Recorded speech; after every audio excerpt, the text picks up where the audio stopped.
Guys, SmartEntity here. Welcome to my second video on the syndicate melee reviews. Today we're looking at the Vaykor Sydon.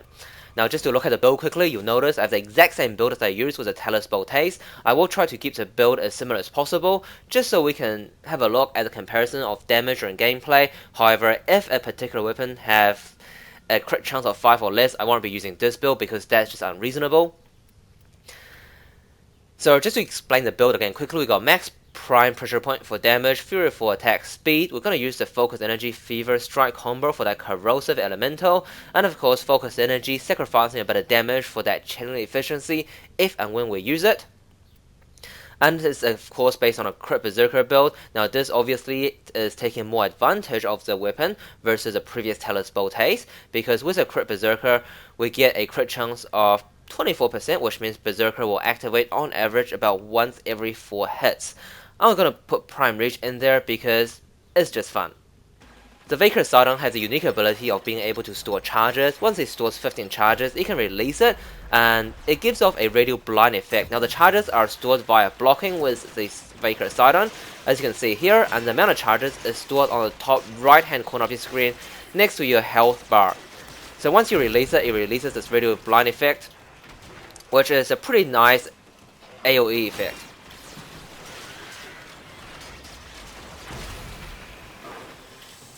And as you can see, when you do need the radial blind effect, the charges do store pretty fast. It is only 15 hits. It sounds a lot, but because a lot of the enemies in this game are rapid firing, i.e. these techs or heavy gunners, it's pretty useful. Obviously, if you're facing napalms or bombards, it's not going to help you too much.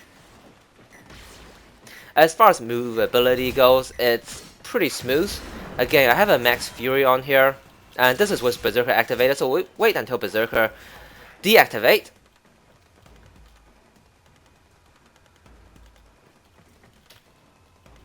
Alrighty, so berserker is gone. So again, the movability is still pretty useful, so absolutely no problem getting through those laser doors as well as dodging certain Eximus attacks that forces knockdown.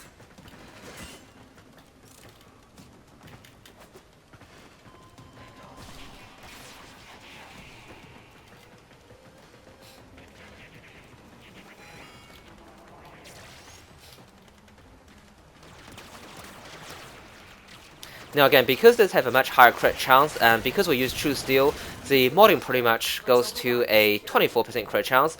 And as you can see on the top right corner of the screen, Berserker do activate very fast, making this a very fast attacking weapon and obviously a pretty decent DPS weapon as well. And lastly, as far as gameplay goes, just to point out, this weapon again do have the attack from above knockdown effect. So let's sum this weapon up. So again, with damage, we got a total of 85.1 base damage and 1.08 attack speed. So very similar to the Talus bolt haze. Now the main difference between this and the Talus bolt haze that really contributes to DPS is this have a 15% crit chance versus the Talus bolt haze, which was only 10%. Only increases damage because of crit damage. It also increases the activation rate of Berserker, which makes this weapon overall much higher as far as DPS goes. Now, I do have to criticize the mechanism that the radial blind effect is done. So first of all, we have to be in blocking mode, i.e. you have to be holding your melee weapon, and you have to block 15 times.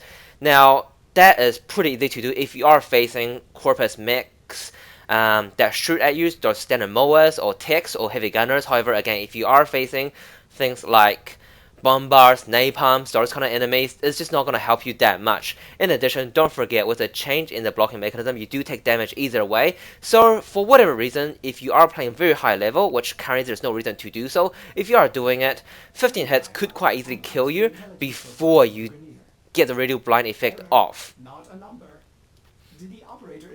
And I think more importantly, despite all the buffs that devs have put onto melee weapons, using melee is just still subpar compared to ranged weapons, not to mention blocking with melee weapons is even less popular.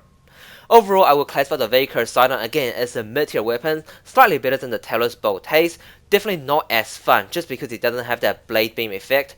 However, I wouldn't put this in a top tier weapon just because the damage output just isn't high enough to compare with the top tier weapons currently in the game. Alright guys, again, thanks for watching. The next video I'm going to release is on the Rector Dark Dagger because I feel that weapon gives us a bit of a different take on melee weapons, and it'll be quite interesting to compare between the two weapons that we have done so far.